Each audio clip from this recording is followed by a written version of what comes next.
সালামু আলাইকুম। দিলর ভাই কেমন আছেন? হ্যাঁ সালাম, ভালো আছি। ভালো আছো? জি আছি, আলহামদুলিল্লাহ ভালো আছি। তো আমরা তো জানি আপনি খুব ভালো গাড়ি চালান।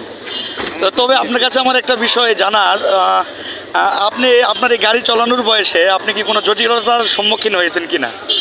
এখন অবশ্যই জটিলতার ভিতরে পড়ছি। সেটা হচ্ছে যে যে যত ভালোই ড্রাইভিং করুক বা গাড়ি চালাক, কিন্তু শহরে যে সমস্ত যেই অটো রিক্সাগুলো চলে, ব্যাটারি চালিত রিক্সা, এরা এক হাত জায়গা পেলেই ওই জায়গাটাতে, কিন্তু ওরা চিন্তা করে না যে এই গাড়িটা কত টাকার কী দাম, বা ওদের হিসাব হলো যে আমি ঢুকাইলেই হচ্ছে, গেলেই হচ্ছে, ওর গাড়ির রং লাগবে, নষ্ট হবে।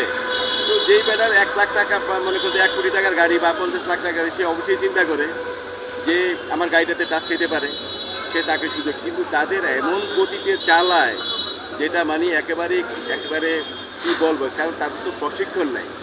গভর্নমেন্ট তাদেরকে বলছে অটো রিক্সা চালানোর জন্য। তো আমার কথা হচ্ছে প্রত্যেকটা সিটি কর্পোরেশনের আন্ডারে তাদের এই রিক্সা চালাইতে হলে তাদেরকে প্রশিক্ষণপ্রাপ্ত করতে হবে।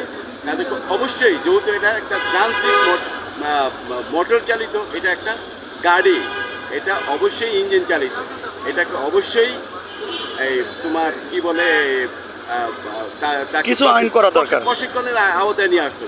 প্রশিক্ষণ না হলে যে কোনো কেউ উঠো, একটা অটো রিক্সার মধ্যে উঠে এসে সে আরেকজনের গাড়িতে লাগবে, কিসে লাগবে, এটা কিন্তু সে চিন্তা করে। তাহলে অবশ্যই জটিলতা এই অটোগুলা একেবারেই বিভ্রান্তকর, যেটা এদেরকে প্রশিক্ষণের আওতা না আনলে প্রতিদিনই দুর্ঘটনা করতে থাকে। ধন্যবাদ তোমাদের। আচ্ছা, ধন্যবাদ আপনাকেও।